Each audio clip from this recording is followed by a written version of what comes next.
Hey friends, it's Hope, and today I am back to do a non-spoiler book review over Under the Never Sky by Veronica Rossi. This is the first book in her trilogy, and I'm super excited to be talking to you guys about this book today.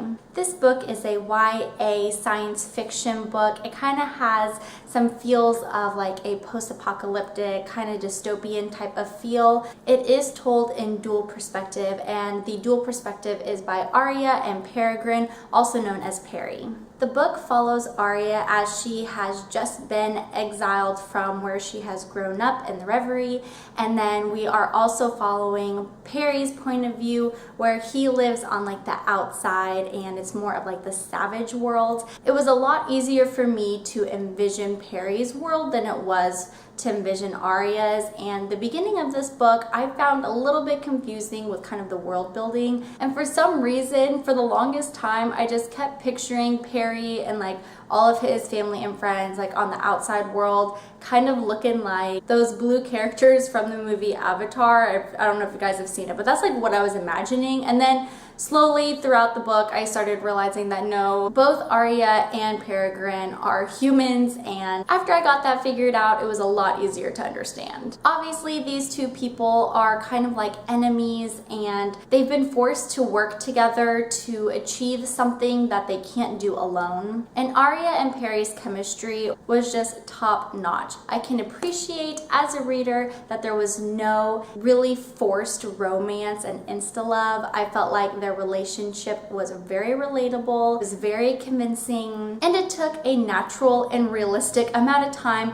for each other to trust one another. At the beginning, it kind of reminded me of Tarver and Lilac's relationship in the book These Broken Stars, where they're kind of forced to work together to survive, and their relationship building like slowly progressed. I felt the same way as Arya and Perry's relationship, and I just really adored them. Now, getting into more depth with these characters, for Arya, something that I loved so much about her is that she was very headstrong, and even though she was completely out of her element, she did not complain. She was not a whiny baby. She was really focused on doing her part, surviving, and also helping Perry out. Same thing goes for Perry. He could have been so freaked out because Arya is like this huge enemy, but he kind of puts his differences aside and really decides to help her. He was such a protector, and he ended up being really caring and took a huge role as the leader and the teacher, and he was a very lovable and likable character. Throughout the book we also got introduced to some side characters, Roar being one of them. He was so hilarious. He kind of reminded me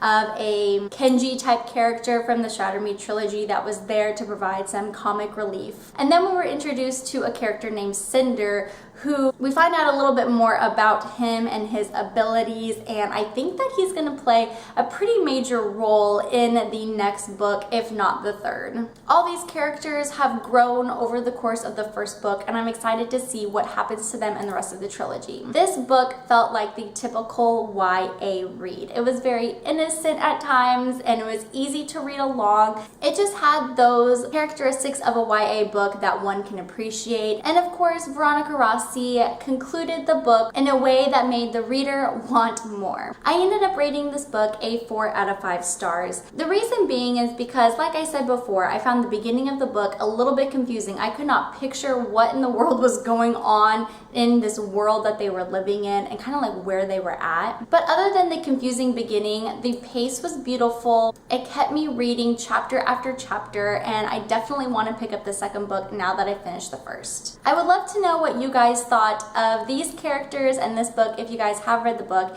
Well friends, that does it for my non-spoiler book review over Under the Never Sky by Veronica Rossi. Thank you guys so much for watching, and like always, I'm sure I will see you soon. Bye!